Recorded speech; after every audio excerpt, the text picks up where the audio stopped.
Today I want to share one of my favorite Bible stories with you, and that is when Peter walks on water with Jesus. Now, I don't know about you, but I can get super overwhelmed with my schedule. I'm trying to do this and this and this and juggle the planets, as my sister Kristen always says, and just feel like I'm sinking into my schedule and my responsibilities. But one thing I love about the Bible is that they're actually real people. And so Peter in this story shows that he can totally relate to us.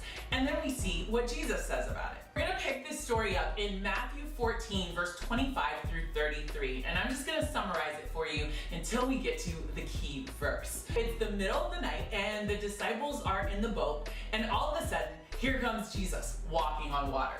Of course, they freak out. They're like, what is going on? But Jesus right away says, don't be scared, it's me. Apparently, Peter was feeling super bold that night because he says, okay, so if it really is you, Jesus, then tell me to come to you on the water. And Jesus says, come. Peter gets out of the boat and starts walking towards Jesus. Whoa, super brave. I would have been freaking out.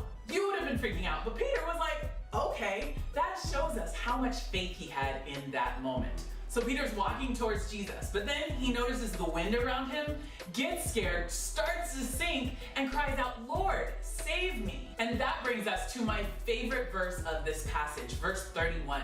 It says that immediately Jesus reached out and caught him and said, you of little faith, why did you doubt? Love that part. So from this story, we learn three things. Number one, that Jesus expects us to do miraculous things. So when Peter steps out onto the water, I felt like that took so much faith.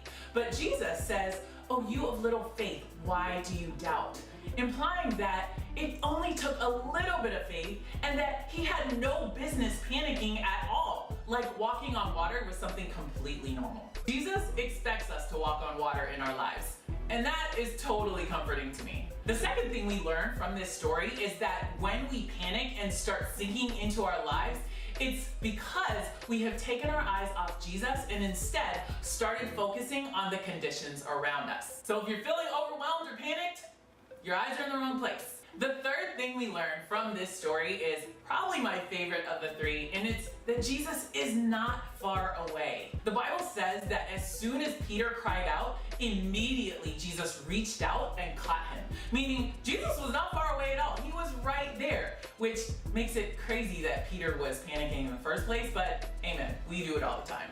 For me, it's super comforting to know that whenever I'm doing anything, Jesus is right there, ready and willing to catch me when I fall. So I want to end with one of my favorite quotes, and it says, sometimes God calms the storm, and sometimes he lets the storm rage and calms his child. Thank you so much for watching. If you like this video, please give it a thumbs up and a share. Also, don't forget to subscribe because I will be coming out with new videos every week. And last but most importantly, if you want a personal Bible study, please reach out to me. It is my favorite thing in the whole world to do to help people get closer to God. So I'm excited to hear from you, and I'll see you again next time.